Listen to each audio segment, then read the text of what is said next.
Buen día, queridos alumnos.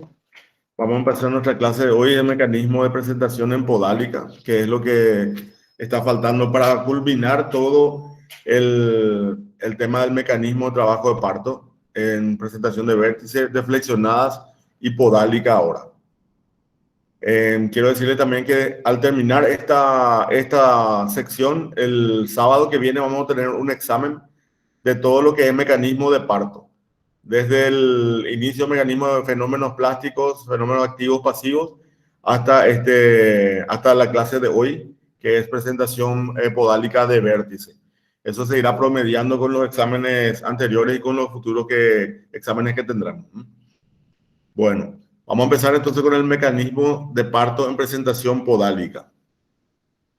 La presentación podálica o pelviana también, llamada de nalgas, es una presentación en situación longitudinal, o sea que el eje del feto coincide con el eje longitudinal de la madre, en la que el feto ofrece al estrecho superior de la pelvis su propia pelvis, es decir, el polo podálico. Dijimos que presentación es el polo o extremo del ovoide fetal que se presenta al estrecho superior, que es capaz de llenarlo y desencadenar el trabajo de parto. En este caso es la pelvis del feto, es la que se presenta al estrecho superior, el polo podálico. La variedad de podálicas tenemos la variedad de nalgas o podálica franca y tenemos la presentación podálica incompleta y la presentación completa. Estas son las variedades. La presentación de nalga franca, en donde la diferencia es que ambas piernas están extendidas por delante del tórax del bebé. Es decir, no hay una flexión de la pierna sobre el muslo, no hay flexión a nivel de la rodilla de la pierna sobre el muslo en las dos piernas, como vemos en la podálica completa, en donde se presenta el polo podálico en los dos casos, pero en la podálica completa la pierna está flexionada sobre el muslo, ambas piernas están flexionadas sobre el muslo. Y en la podálica franca las piernas están extendidas. ¿Está? Y se llama también podálica incompleta cuando es una de las piernas es la que está flexionada y la otra está extendida. O eso es lo que hace que baje uno de los miembros primero antes que el otro. La presentación podálica incompleta o presentación de nalga franca, como vimos, es lo que vamos a usar como modelo de presentación. Como vemos, las piernas están ambas piernas extendidas por delante del tórax, y en la podálica incompleta, como le vimos en otra imagen, una de las piernas está extendida y la otra sí está flexionada. La presentación de nalga de podálica completa, que es la que vamos a estudiar para el trabajo, para describir cómo es el trabajo del mecanismo de parto, vemos entonces esta es la más frecuente y ambas piernas están flexionadas y se forma el ovoide fetal de la misma forma al producirse las contracciones. Es decir, el que se presenta el diámetro bitrocantéreo es el que se presenta para cumplir con todos los diámetros de la pelvis menor. El biacromial en los hombros y la podálica en la presentación, la parte cefálica también. Es decir, en la presentación podálica, estas tres porciones del feto, del ovoide fetal, tienen que cumplir con el mecanismo de trabajo de parto. Es decir, la cintura pélvica, la cintura acromial y la cabeza. Aquí presenta el diámetro bitrocantéreo para el desprendimiento del hombro, para cumplir los mecanismos de trabajo de parto del hombro, el biacromial y el polo cefálico con sus diámetros de los cuales ya hablamos, ¿verdad? El suboccipito bregmático es el que tiene que presentar para cumplir mejor el trabajo de parto. Como vimos, cada porción tiene 4 partes en la presentación de todos los polos cefálicos, ¿verdad? Cada uno presenta 4 partes. Y si les digo que las 3 porciones del polo cefálico tienen que cumplir con los 4 pasos a nivel de la pelvis menor, quiere decir que la presentación podálica tiene 12 pasos en total. Pero hay pasos, vamos a ver más adelante al describir, que coinciden con los demás. Por eso se dice que tienen solamente 10 pasos, porque hay 2 pasos que coinciden, que se producen simultáneamente. Generalmente se da entre un 3 a 4% del total de los partos, el 25 a 30% antes de las 28 semanas y el 7% antes de las 32 semanas. Es decir, más o menos entre un 30 al 37% de los casos se producen prematuros. Es decir, la mayor cantidad de los casos de presentación podálica se produce en los partos prematuros. Hay una mayor comorbilidad en la presentación cefálica que en la podálica, comparando con la presentación cefálica de vértice, por varias razones. La mayor es la prematuridad. Y el punto de reparo de diagnóstico de posición y variedad de posición es el sacro. Por eso vamos a decir que es una presentación sacroiliaca, generalmente si es que ocupa el oblicuo izquierdo, ¿verdad? Sacropúbica, sacroiliaca izquierda anterior o derecha posterior. Entonces, el punto de diagnóstico para diagnóstico de presentación es el sacrocoxis.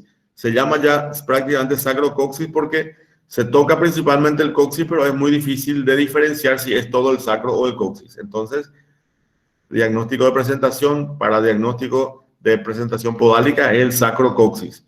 Y para variedad de posición es el sacro. La etiología es un fallo en la versión espontánea que se produce aproximadamente a las 28 a 33 semanas, entre las 28 y 33 semanas. Por la ley de Payot sabemos que el contenido ocupa todo el espacio del continente y en los primeros hasta las 28 semanas el polo cefálico tiene proporcionalmente es más grande que todo el resto del cuerpo. Por eso ocupa la porción más grande del útero, que es el fondo del útero. Luego de las 28 a 33 semanas, el crecimiento ya es más proporcional. Entonces, todo el cuerpo es mayor que el polo cefálico en el feto. Entonces, todo el cuerpo debe ocupar la mayor porción del útero, que es el fondo del útero. Entonces, entre las 28 a 33 semanas, por esa ley de Payot, el feto, en la mayoría de los casos, espontáneamente gira y se coloca en posición cefálica de vértice. Cuando hay suficiente líquido, cuando todo está normal, cuando no hay ninguna malformación del útero, ninguna obstrucción de la placenta, cuando el cordón tiene una longitud normal. Y esto no se produce cuando en algunos de estos casos. Si el parto ya se produce entre las 28 a 33 semanas, se va a producir en esa posición en la que normalmente el feto está en posición podálica. Y cuando hay alguna obstrucción para la versión espontánea, entonces el feto queda en posición podálica y luego de las 32 o 33 semanas ya es difícil que se produzca la rotación espontánea. Aunque esa rotación espontánea les comento que puede ocurrir en cualquier momento, ¿verdad? De repente a las 32 o 35 semanas tenemos todavía una presentación podálica, pero luego a las 37 semanas encontramos que ya se produjo la versión espontánea. Pero lo más frecuente, como les digo, es que esa versión se produzca entre las 28 a 32 semanas, es decir, alrededor del 8º mes. La etiología, entonces, como dijimos, el factor más importante es el parto de pretérmino. El 35% de las podálicas ocurre antes de las 28 semanas. El 5% es de las presentaciones de pretérmino, por las que ya les dije. En ese momento es normal que el polo cefálico ocupe el fondo del útero. Hay factores fetales como malformaciones, por ejemplo, la anencefalia o la hidrocefalia, que ocupa siempre el fondo del útero. La poliquistosis renal, pero eso ya son, digamos que relaciones de porcentuales, no tiene nada que ver con la formación, digamos, con la forma del feto, ¿verdad? Las gestaciones múltiples, donde vimos que la fuerza de las paredes uterinas son muy laxas, entonces prácticamente puede o no haber versión, porque por la ley de Payot el continente en este caso no tiene una forma regular. Factores ovulares, por ejemplo, la placenta previa evita la rotación.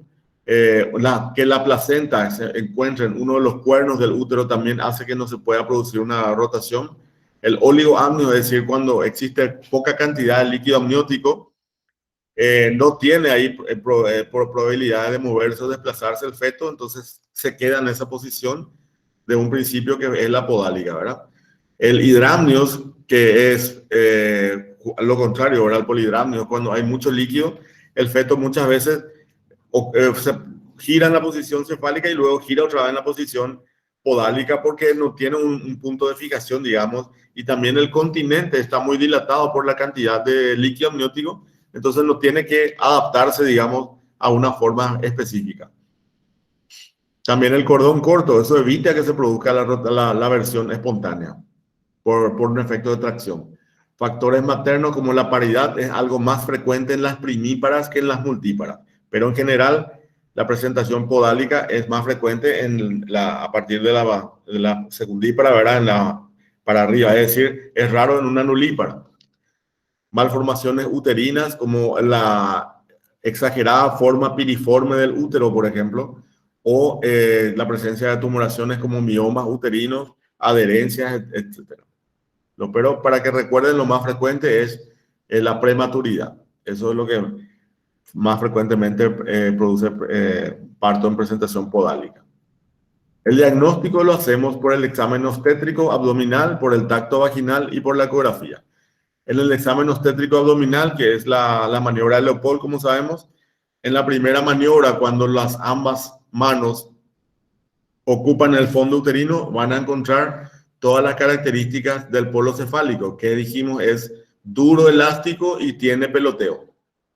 En la segunda maniobra, al desplazar las manos a los costados del abdomen, vamos a buscar el dorso, en donde el dorso va a ser mucho más convexo y la región de las piernas va a ser irregular, ¿verdad? En la tercera maniobra, al palpar la pelvis, vamos a encontrar las características del polo podálico, no el cefálico, que es blando, irregular y no tiene peloteo. Principalmente en esas tres maniobras son las que vamos a tentar hacer el diagnóstico por el examen abdominal. Ya al tacto vaginal, ¿qué es lo que vamos a encontrar? Les dije, en el tacto es el sacro. Vamos a encontrar una presentación dura que podemos tal vez confundir con la nariz.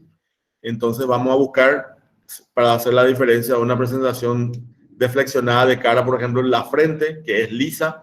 Sin embargo, en la presentación podálica vamos a encontrar el sacro, que es mucho más irregular. Aún así, muchas veces se producen confusiones entre la presentación cefálica deflexionada de cara con la podálica, porque las nalgas también asemejan a las mejillas, y etcétera. Pero es importante ver entonces, sentir el sacrocoxis y la irregularidad del coxis con diferencia a lo que es la frente, ¿verdad? En la presentación cefálica de cara. Entonces el diagnóstico por el tacto vaginal vamos a hacer, al sentir el sacrocoxis como diagnóstico de presentación, el punto más descendido de la presentación que ocupa el centro del canal de parto, va a ser una presentación dura de hueso, diagnóstico diferencial con la nariz, y al buscar en los costados vamos a encontrar el sacro, una formación dura, irregular y no lisa como la frente. ¿Está? Y actualmente el diagnóstico que nos facilita mucho más es el diagnóstico ecográfico, es decir, hacer la ecografía de seguimiento en el primer trimestre, para que ir adelantando y sepan, la ecografía se hace en el primer trimestre para el diagnóstico, generalmente entre las 6 a 8 semanas, porque a las 6 semanas, cuando una paciente es muy regular, prácticamente a las 6 semanas ya son 15 días de retraso menstrual, y generalmente ahí ya la paciente que se preocupa y que se atiende bien, acude al médico para ver si hay un diagnóstico de gestación o no. En la siguiente frecuencia, digamos, en el primer trimestre de las ecografías son a las 8 semanas. ¿Por qué? Porque generalmente en una paciente regular ya son dos ciclos que le va faltando, entonces generalmente ahí acude a la consulta. Es decir, en el primer trimestre generalmente vamos a hacer una ecografía en las 6 a las 8 semanas. Al hacer el diagnóstico, vamos a solicitar una última ecografía en el primer trimestre hasta las 11 semanas aproximadamente, para realizar lo que llamamos marcadores cromosómicos, que es lo que vamos a hablar más adelante. Luego vamos a hacer los seguimientos a las 24 semanas, por ejemplo, para una ecografía morfológica, y ahí puede ser que encontremos todavía normalmente la presentación, el feto en presentación podálica. Si todo está bien, vamos a pedir una ecografía a las 38 o a las 28 semanas de nuevo, donde es el límite en donde generalmente ya suele haber una versión espontánea del feto. En esa ecografía ya vamos a ver, es posible que encontremos ya la presentación el feto en presentación cefálica o podálica. Luego la siguiente ecografía es a las 32 semanas, ahí ya deberíamos encontrar el feto en presentación cefálica. Esto ya nos haría el diagnóstico y ya tenemos que empezar a sospechar de que algo va a ocurrir si en la ecografía a las 32 semanas encontramos todavía el feto en la posición podálica. Tenemos que buscar la implantación de la placenta si está en uno de los cuernos, tenemos que buscar miomas uterinos si hay alguna malformación uterina y la cantidad de líquido amniótico si hay alguna limitante en eso, en un oligoamnio, por ejemplo, para ver si eso es lo que está evitando la versión espontánea. En la siguiente ecografía, que es a las 34 o 35 semanas, el feto sí o sí debe estar ya en presentación cefálica. Si no es así, entonces por ecografía ya deberíamos estar atentos y hacer un diagnóstico, consignar con más atención de que el feto se encuentra en presentación podálica. A esa edad gestacional, si por ecografía no ocurrió la versión espontánea, ya es difícil de que ocurra la versión espontánea y lo más frecuentemente es que encontremos en el control de 37 semanas o de término que permanezca todavía en presentación podálica, ¿no? Eso son la forma de realizar el diagnóstico de presentación podálica por ecografía y es lo que generalmente seguimos, ¿verdad? Pero les repito que también existen casos en que las 37 semanas se produjo la versión. Tengo un caso, pero hablando de un caso nomás, ¿verdad? En donde realizamos una cesárea por presentación podálica y al hacer la episiotomía, al abrir el útero, ahí giró el bebé y quitamos el bebé por cefálica, pero ya en la cesárea. Es para que sepan que eso en cualquier momento se puede producir la versión si hay suficiente cantidad de líquido amniótico, si no hay cordón corto o alguna obstrucción placentaria o alguna malformación uterina. Pero les repito el diagnóstico entonces, por ecografía a las 35 semanas, sí o sí ya debería estar en posición cefálica de vértice si la versión se va a producir de forma espontánea. Esa versión se produce entre las 28 a 32 semanas para que lo recuerden. El mecanismo de parto en podálica. En cada segmento corporal fetal, como les dije, las nalgas, los hombros y la cabeza, debe realizar los 4 tiempos necesarios, que son acomodación al estrecho superior, encaje y descenso, rotación interna y desprendimiento, para atravesar el canal de parto. Los tiempos se superponen, entonces en lugar de tener 12 tiempos, tenemos 10 tiempos. Pero todos, la cintura pélvica, la cintura escapular y el polo cefálico deben realizar la acomodación al estrecho superior, el encaje y descenso, la rotación interna para acomodación al estrecho inferior y el desprendimiento. Los tiempos de parto en presentación podálica, entonces tenemos la acomodación de las nalgas, el descenso de las nalgas, la rotación interna de las nalgas y el desprendimiento de las nalgas. Entonces, la acomodación de las nalgas al estrecho superior se produce generalmente en uno de los oblicuos, es decir, sería sacroiliaco izquierdo, anterior o posterior, la presentación más frecuente, porque recordemos que el oblicuo izquierdo de la pelvis es el oblicuo mayor, ¿verdad? El más conveniente. Generalmente es muy frecuente que el parto se produzca en oblicuo izquierdo anterior, lo mismo que en la cefálica de vértice, ¿verdad? El encaje y descenso de las nalgas también se produce por un movimiento de sinclitismo y asinclitismo, pero de las nalgas. Primero desciende una y luego la otra, según vayan produciéndose las contracciones uterinas. En la rotación interna de las nalgas, lo que era un sacroiliaco izquierdo anterior se vuelve sacroiliaco derecho o izquierdo porque las nalgas como dijimos, el diámetro biacromial tiene que acomodarse al diámetro mayor del estrecho inferior, que es el anteroposterior. ¿Está? Y luego se produce el desprendimiento de las nalgas. Generalmente se produce por descenso de toda la pelvis y se apoya uno de los acromiones en el culmen retropluviano y se desprende la nalga posterior. Entonces ahí tenemos el desprendimiento de las nalgas. Vamos a ir viendo cómo esto se produce espontáneamente y cuáles son algunas maniobras en donde podemos ayudar al desprendimiento de las nalgas y de los hombros y de la cabeza, ¿verdad? Ustedes saben que el trabajo de parto en los tetras tiene que estar atento para realizar todas las ayudas posibles, pero también tenemos que tratar de dejar que todo se produzca de forma espontánea. Ayuda mucho al parto en podálica el hecho de no romper las bolsas de las aguas, por ejemplo, para que eso vaya acomodando rápidamente, facilitando la acomodación del feto. Luego tenemos el desprendimiento de los hombros. Los hombros, cuando se produce la rotación externa de las nalgas, es decir, ya se produjo el desprendimiento de las nalgas, ahí el hombro está todavía adentro y el hombro se presenta al estrecho superior en oblicuo izquierdo y luego se produce la rotación interna del hombro para ocupar el oblicuo izquierdo, perdón, para ocupar el diámetro mayor de la pelvis, que es anteroposterior. Entonces, eso hace que la nalga que se desprendió y se colocó en anteroposterior vuelva otra vez a girar hacia afuera para que los hombros se encuentren en la situación en el diámetro anteroposterior. Ahí se produce el encaje y descenso de los hombros, en donde uno de los hombros se apoya en el culmen retropluviano y se desprende el hombro posterior y luego el hombro anterior. Eso le estoy describiendo y después vamos a ver en las figuras en las imágenes cómo se produce y también cómo podemos, las maniobras que son para ayudar. Luego de la acomodación de las nalgas, encaje y descenso de las nalgas, como hablamos, la rotación interna de las nalgas, el desprendimiento de las nalgas.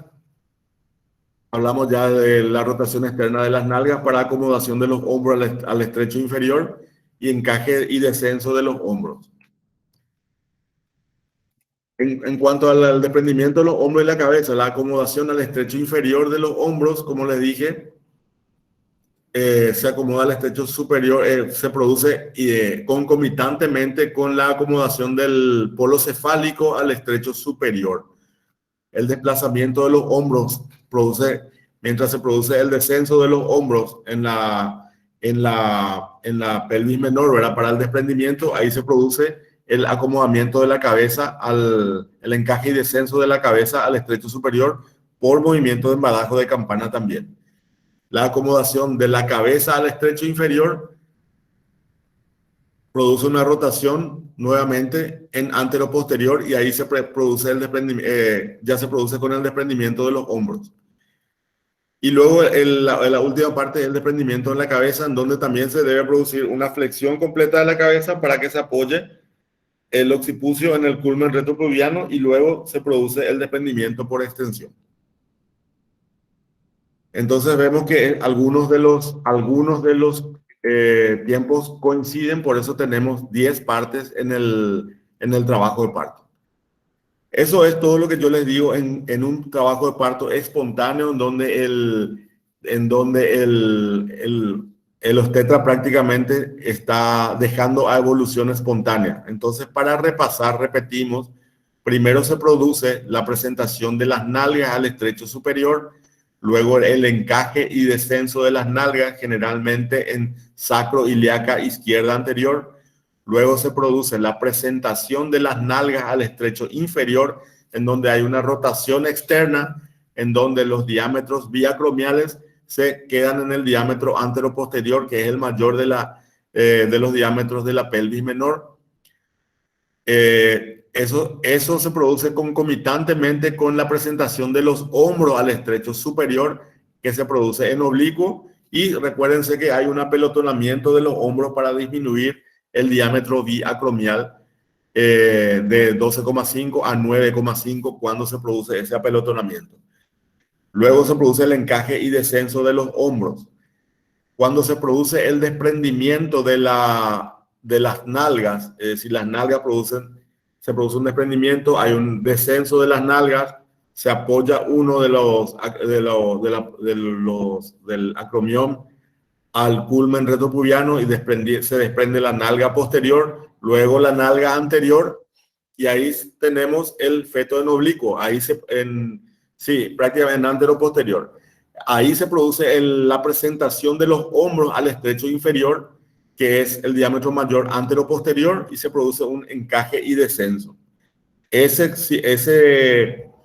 tiempo coincide también con la presentación del polo cefálico al estrecho superior, que se produce en flexión, y el encaje y descenso de la cabeza con movimientos de embadajo de campana.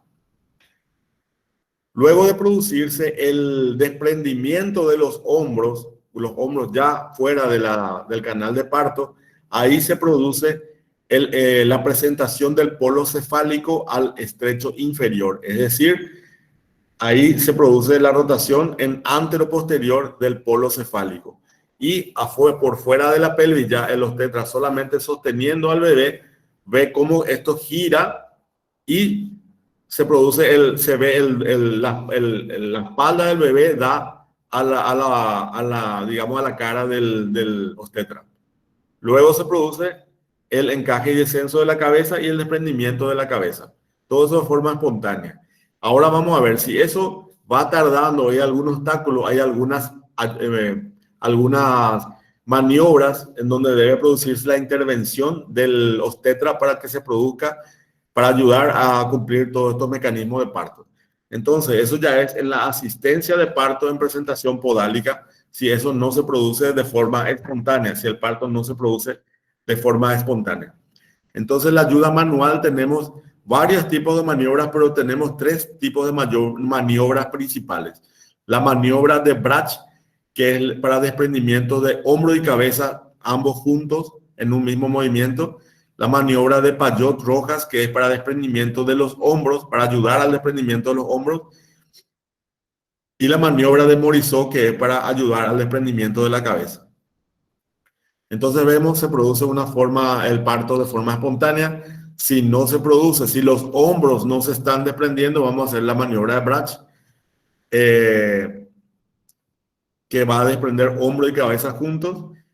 O vamos a proceder por la maniobra de Payot-Rojas, que vamos a desprender los hombros primero y luego la maniobra de Morisot para desprender la cabeza. ¿Cómo es la maniobra de Brach? Vamos a suponer que ya se desprendieron las nalgas, pero está tardando mucho en las contracciones. No se produce el desprendimiento del hombro y tampoco de la cabeza, por supuesto. Si vamos ocultando los latidos fetales, vemos que van descendiendo los latidos fetales. Se va alargando el periodo del desprendimiento del trabajo de parto. Entonces tenemos que actuar, dejar de tener una actitud pasiva y tener una actitud activa en el trabajo de parto, en el recibimiento, y podemos realizar primero la maniobra de Brach. ¿Cómo es esto? Fuera del canal de parto está las piernas hasta el abdomen. El hombro y la cabeza están todavía dentro del canal de parto. Entonces se coloca una toalla húmeda, en este caso no está en la figura porque para poder mostrar bien la foto, la imagen.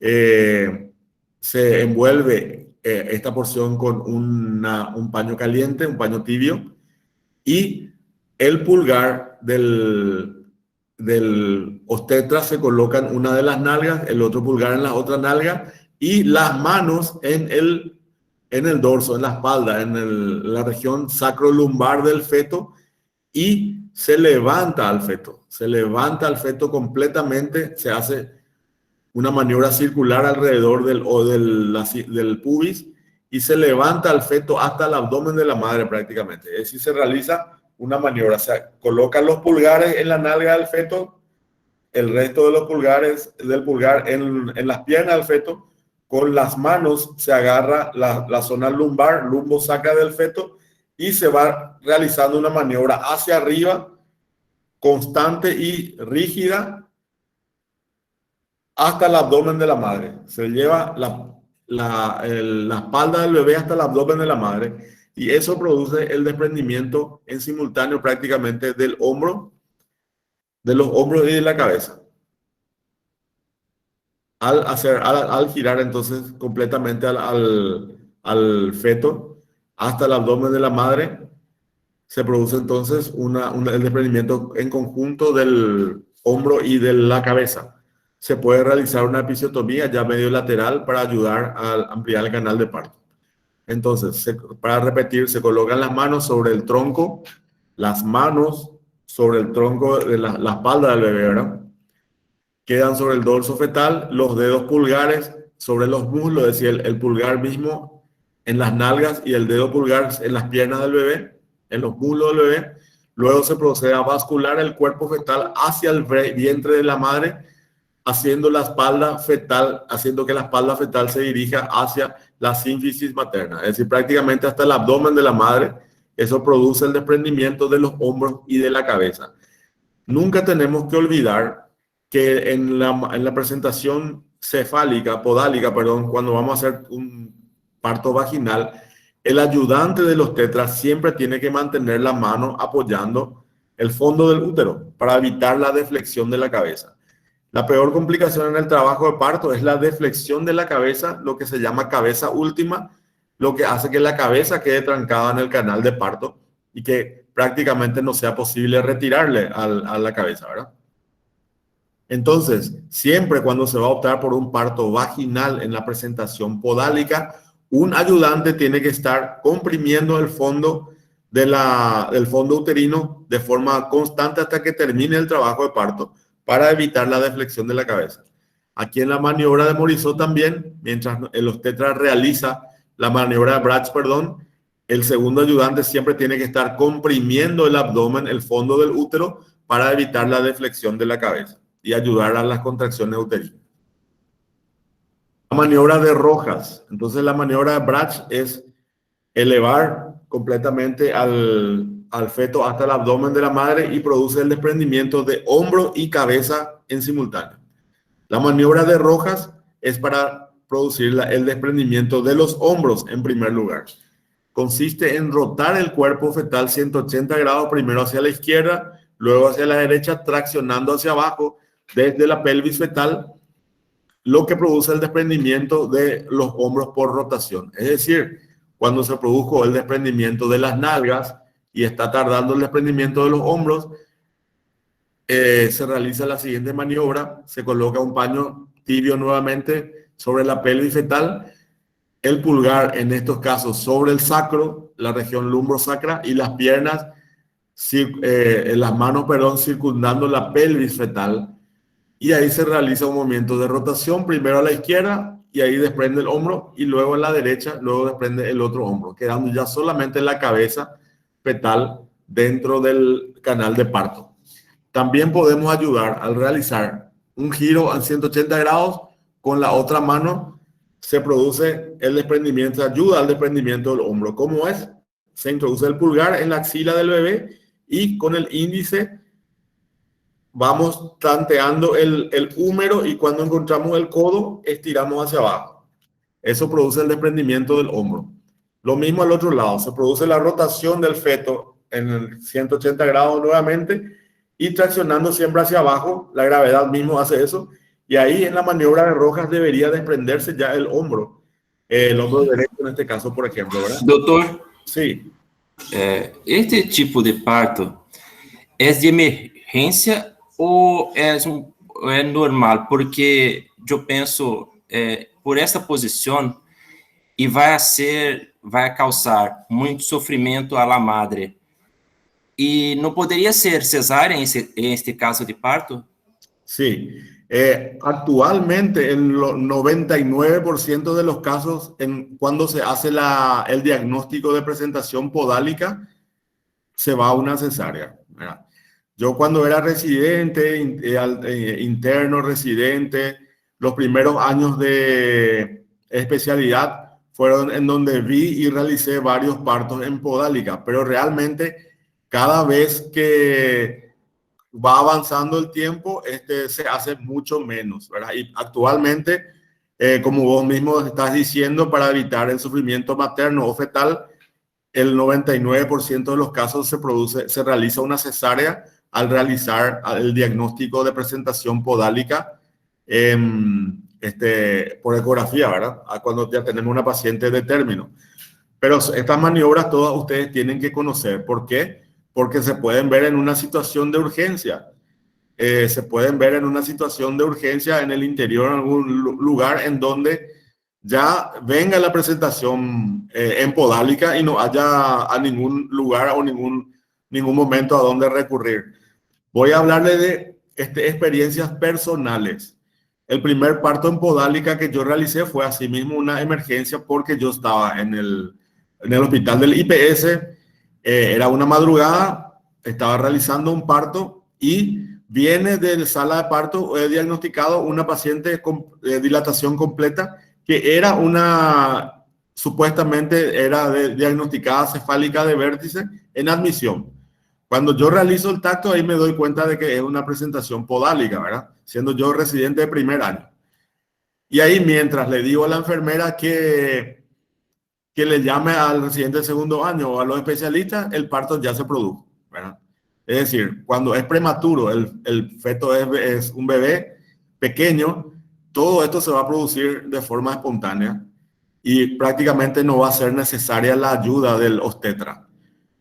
Como dijiste también, es una situación de emergencia de repente. Por eso es justamente que ustedes tienen que saber todas estas maniobras porque de repente se pueden ver, Dios no quiera, ¿verdad? Pero se pueden ver en esa situación, ¿verdad? Por eso que seguimos enseñando esto.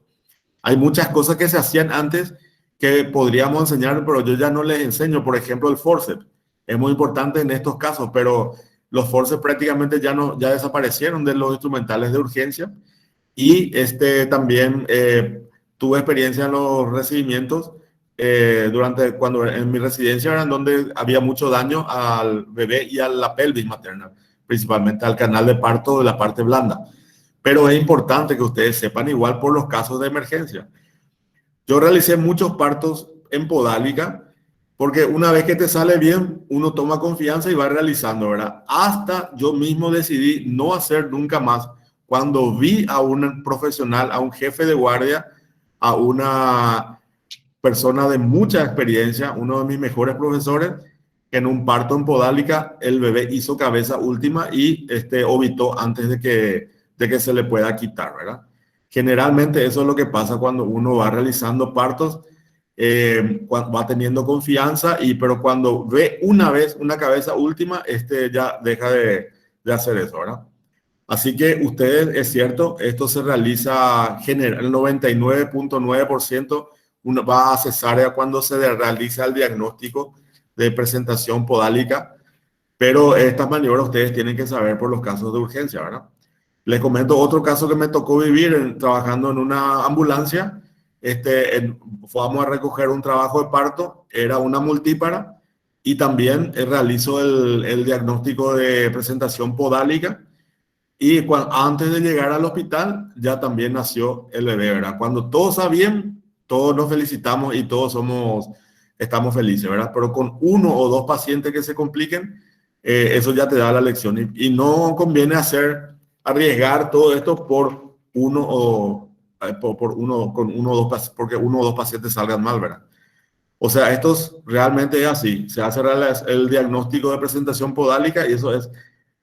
Yo no te puedo decir es indicación directa de cesárea porque en todos los libros y en los demás, en los libros, no es todavía una indicación directa para cesárea la presentación podálica. Si yo te pongo en un examen, la presentación podálica es indicación indiscutible de cesárea y vos me pones que sí, te voy a tener que poner una respuesta errónea porque en todos los libros todavía no figura como indicación de cesárea.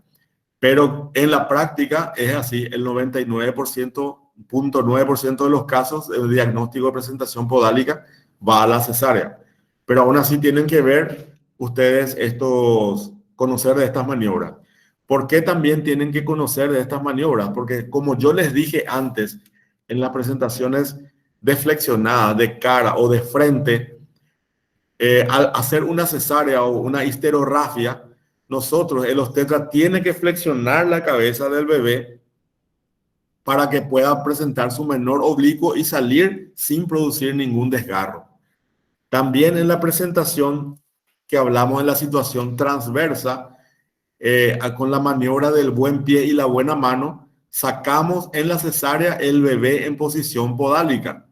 Y estas maniobras también se tienen que realizar durante la cesárea. Es mucho más fácil con la histerografía hecha, pero también tenemos que realizar las maniobras porque o si no se va a desgarrar nuestra histerografía y puede llegar a la uterina y provocar una hemorragia muy importante. Entonces, cuando tenemos una situación podálica y se va a la cesárea, cuando tenemos una situación transversa y con la maniobra del buen pie y la buena mano quitamos en podálica, también tenemos que realizar las mismas maniobras. Es decir, quitar del desprendimiento de la pelvis, queda todo el abdomen adentro. A pesar de ser cesárea, el segundo ayudante tiene que estar realizando la compresión del vientre para evitar la deflexión de la madre. Tenemos que en la cesárea igual realizar estos movimientos de rotación de 180 grados para desprender los hombros, o la maniobra que le estoy mencionando ahora, la maniobra de Rojas, realizar la rotación y ayudar al desprendimiento de los hombros, realizar la otra rotación y realizar el movimiento de los hombros, y luego la maniobra de Rojas para el desprendimiento, de Morisot para el desprendimiento de la cabeza. Eso también se realiza en la cesárea. ¿Está? Eso van a ir viendo en la práctica. Es decir, la respuesta a la pregunta, cuando se hace un diagnóstico de presentación podálica, el 99.9% de los casos va a la cesárea. Sí, es cierto.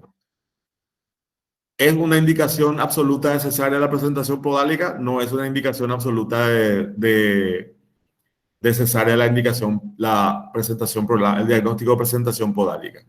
¿Tenemos que conocer estas maniobras? Igual tenemos que conocer estas maniobras porque es muy probable que igual tengamos que realizar estas maniobras en la cesárea, en la presentación podálica o en la situación transversa. ¿Está? Seguimos entonces. Maniobra de Rojas, dijimos, consiste en hacer rotar el feto 180 grados, primero a la izquierda, luego a la derecha, traccionando hacia abajo de la pelvis, y esto logra el desprendimiento de los hombros por rotación. La maniobra de Payot consiste en descender el brazo, se introduce el índice, es lo que yo le dije. Al hacer la rotación del feto, si ahí no se produjo, y traccionando hacia abajo, si ahí no se produce el desprendimiento del hombro, entonces se introduce el pulgar en la axila del bebé y con el índice se busca, se desliza a través del húmero y al llegar al codo se realiza esta maniobra y se desprende el hombro de ese lado. Luego se realiza 180 grados nuevamente en giro del bebé. Si ahí no se produce el desprendimiento del hombro, entonces con el pulgar se introduce en la axila del bebé, con el índice se busca el húmero y al llegar al codo se realiza el desprendimiento del codo, quedando ya solamente la cabeza dentro del canal de parto. Y la maniobra de Morisot es para el desprendimiento de la cabeza. Ya salió la cintura pélvica, ya logramos el desprendimiento de los hombros. Entonces, el obstetra introduce la mano por debajo del bebé a nivel del abdomen, con la otra mano en el dorso, en la espalda del bebé. Utiliza el índice y el medio en forma de gancho sobre los hombros del bebé, el cuello del bebé entre ellos, y con la mano izquierda, con la mano que está por debajo del bebé, introduce el dedo medio en el canal de parto buscando el mentón del bebé. Cuando encuentra el mentón del bebé, traccionamos el mentón, produciendo la flexión de la cabeza. Cuando tenemos la cabeza flexionada, entonces se realiza un movimiento hacia abajo para que el occipucio se apoye en el culmen retropubiano y luego hacia arriba, logrando el desprendimiento de la cabeza. Ahí vemos como el segundo ayudante siempre mantiene la presión en el fondo del útero para evitar la deflexión de la cabeza. No es que acá el obstetra tenga tres manos.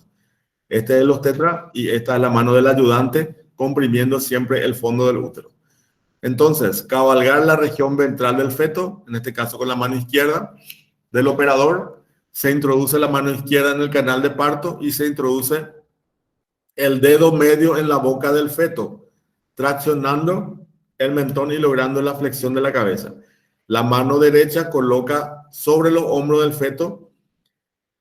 Se debe efectuar una rotación interna de la cabeza. Esto no, ya está hecho la rotación interna de la cabeza. Repito la maniobra de Morisot, entonces. El operador con la mano izquierda sostiene el feto en la parte ventral, introduce el dedo medio en la boca del feto, traccionando el mentón, logrando la flexión de la cabeza. La mano derecha en forma de gancho sobre los hombros del bebé, rodeando el cuello del bebé. Se desciende el feto en esta posición para apoyar el occipuso en el culmen retropubiano y luego se eleva totalmente, como en la maniobra de Brach, logrando el desprendimiento de la cabeza. El segundo ayudante siempre está comprimiendo el fondo uterino. Esto ya es justamente para poder mostrar la imagen nomás de forceps, cómo se realizaban antes también, pero ni siquiera vamos a describirlo porque produce muchas complicaciones tanto en la cabeza del bebé como en el canal de parto. Esto vamos a ver imágenes para describir, ¿verdad? En el primer tiempo, cuando se produce el desprendimiento de las nalgas, la actitud de los tetras es siempre expectante. Una vez que se ha desprendido las nalgas, vemos aquí se coloca el pulgar en la nalga y el pulgar debería estar acá en la nalga y todo el resto del pulgar en el fémur del feto. Esta es la maniobra de Brach, se extiende totalmente hasta el abdomen del bebé. Una maniobra generalmente violenta, rápida y logra el desprendimiento de hombros y cabeza. Para que vean ustedes, entonces, pregunta de examen, la maniobra de Brach es para desprendimiento de hombro y cabeza juntos. Aquí vemos una maniobra expectante. Siempre si vamos a realizar alguna tracción del bebé, se realiza aquí, desde las cinturas. Siempre que vamos a realizar alguna tracción o algo, tiene que ser sobre una superficie ósea, es decir, apretando el sacro, como les dije, apretando las nalgas sobre el fémur, apretando el sacro o traccionando desde la cintura pélvica, ambas cinturas pélvicas. Ahí está el desprendimiento. También tenemos que atender mucho el cordón porque también el circular o colapso del cordón es una complicación obstétrica. Luego, el feto siempre, cuando está en una forma espontánea, él, por la gravedad y la actitud, siempre va a ir hacia abajo. Ahí se va a producir el desprendimiento de los hombros. En estas situaciones donde se envuelve con un paño tibio y se toma el pulgar en la región lumbar y las manos alrededor de la cintura pélvica para realizar la rotación de 180 grados de un lado y del otro lado para lograr el desprendimiento de los hombros.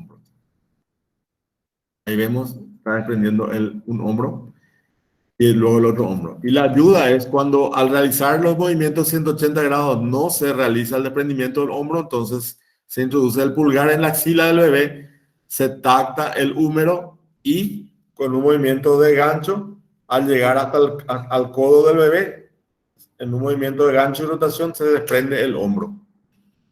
Esta es para ver la maniobra que les dije también, en la de Morisot.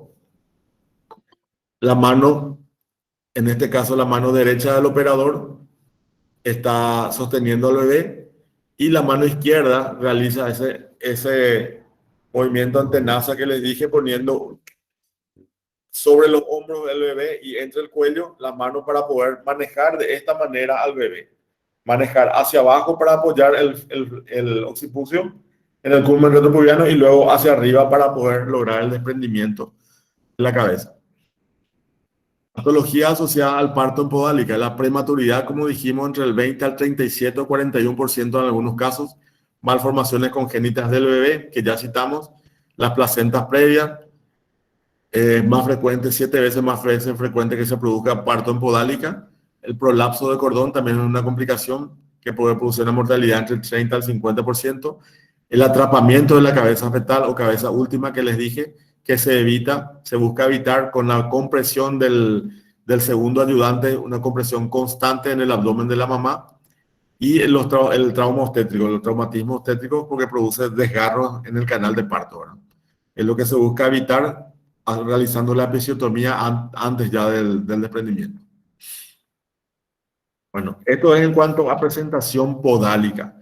Como preguntó el compañero, esto generalmente al realizar el diagnóstico ya va a una cesárea, pero estos mecanismos y estas maniobras, existen muchas otras maniobras más. Yo le estoy tratando de simplificar con las más frecuentes y las más efectivas, que son las que más se usan en los casos de urgencia, en donde ya está el trabajo de parto en podálica, ya viene realizando, ¿no?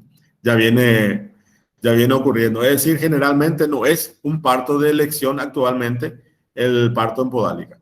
Pero estas maniobras tienen que conocer, porque como les digo también, al realizar la cesárea a veces igual tenemos que realizar estas maniobras para evitar traumas directamente en el útero. Entonces, esto hay que leer varias veces. La próxima vez vamos a tener el examen que va a ser desde todo el mecanismo de parto, presentación, fenómenos plásticos, presentación cefálica de vértices deflexionadas y esta presentación podálica. Vamos a hacer un repaso rápido. Entonces tenemos la presentación podálica completa, la presentación de nalga franca, la presentación completa y la incompleta. La presentación franca es en aquella en donde las piernas mantienen la extensión, no hay una flexión de la pierna sobre el muslo.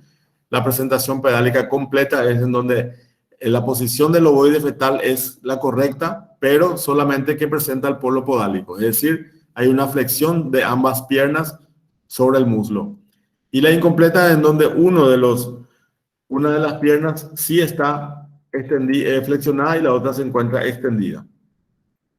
En la presentación podálica completa, entonces dijimos, se presenta el polo podálico y el diámetro que se presenta es el vitrocantéreo.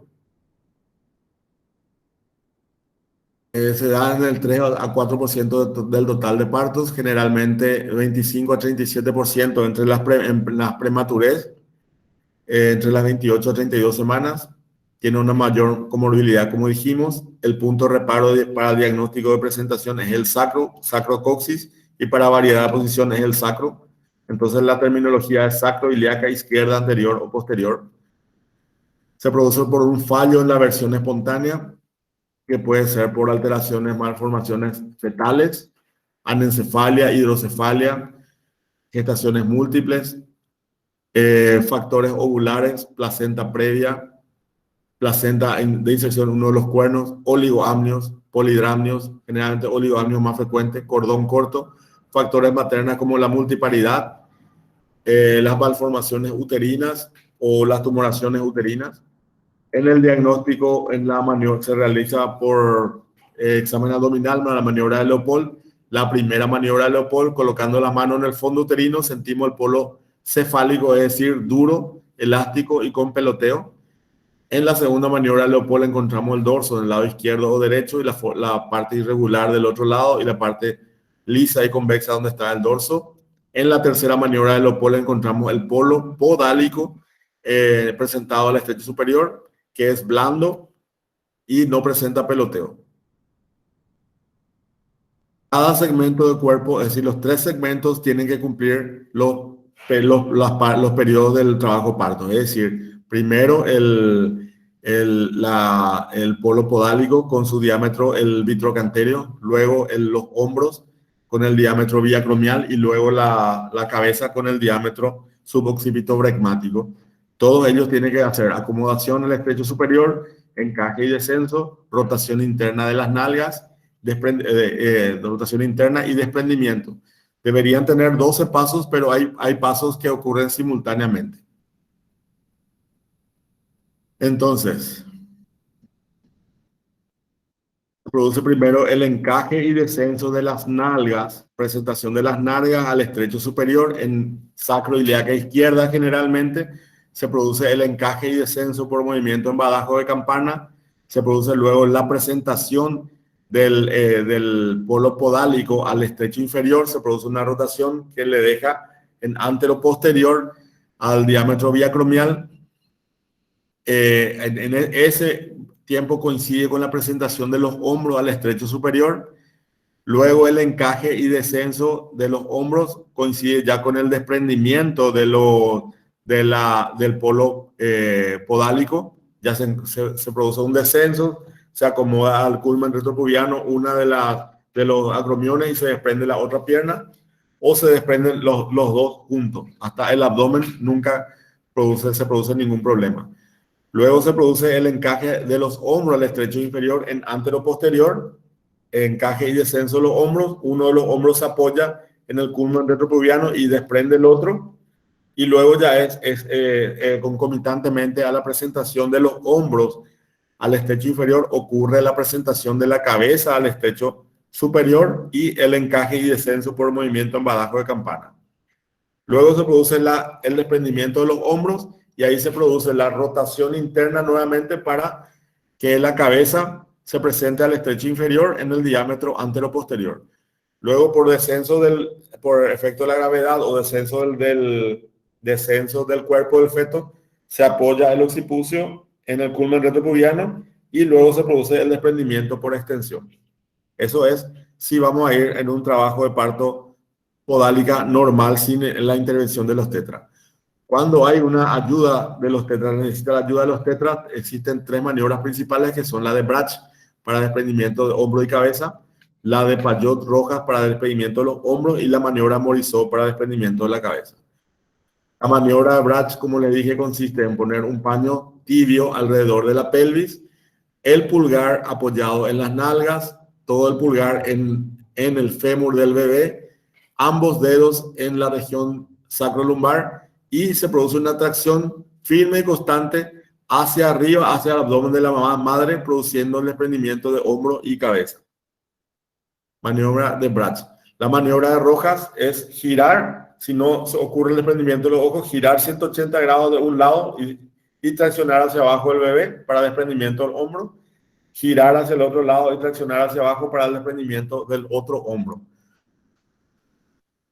Si no se produce este desprendimiento, entonces se realiza una ayuda